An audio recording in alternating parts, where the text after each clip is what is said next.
Alors je vais vous présenter le fameux petit secret qui permet de faire ce projet, qui n'est pas un secret dans le monde des cyclonomades aujourd'hui. Eh bien c'est le fameux pignon de 11 dents, voilà, qui est devenu un plateau. Donc la chaîne est sur un pignon de 11 dents, donc le dernier pignon de la cassette qui a été rajouté, soudé, donc par les mains, sous les conseils et puis l'aide d'un ami, donc toujours Marco. Je pense que maintenant vous allez comprendre que Marco a beaucoup apporté dans ce projet, énormément.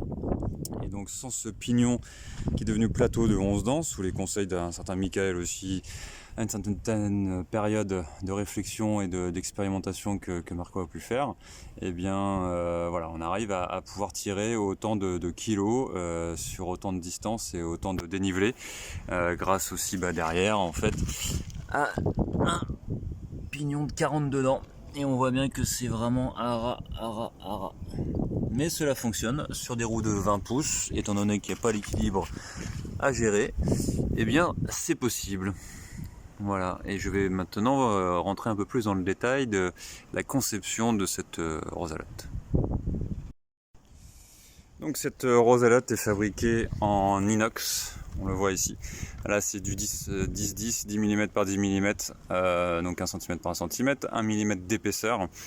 Voilà, on voit aussi qu'il y a une double boule, ce qui me permet en fait, puisque j'ai fait le choix du double essieu. Pourquoi double essieu? Pour plus de stabilité, pour le style entre nous.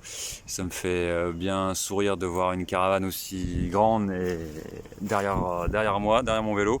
Mais non, surtout aussi soulager les roues, avoir plus de freins à disque aussi, plus de sécurité surtout, et puis de stabilité lorsque je suis à l'arrêt. Même si à l'arrêt du coup je peux très bien faire descendre en fait ces béquilles, je dévisse les vis, je fais descendre. Pourquoi 3? Pareil, c'est une longue histoire. Voilà, 2 suffirait, mais la troisième en fait c'est au cas où s'il y en a une qui bloque. Et puis finalement les 3, ça évite de trop abîmer comme on le voit ici. Voilà, donc elle est faite aussi, là il y a des petites cornières alu, là c'est du polycarbonate alvéolaire 10 mm, qui est beaucoup plus léger et tout aussi robuste que le 16 mm. Voilà, donc les différents matériaux aussi sont comme le velcro, alors ça c'est super le velcro, voilà, et puis du polycarbonate 1 mm pour les fenêtres. J'aurais préféré du 2, mais ça me faisait économiser presque 2 kg sur l'ensemble des fenêtres si je passais en 1 mm. Et puis ça suffit pour le moment quoi. Voilà, le châssis en dessous, si j'arrive à faire ça, hein, je suis pas professionnel, je le fais vraiment histoire de vous expliquer, de vous présenter un peu plus en détail. Voilà, c'est une triangulation au top.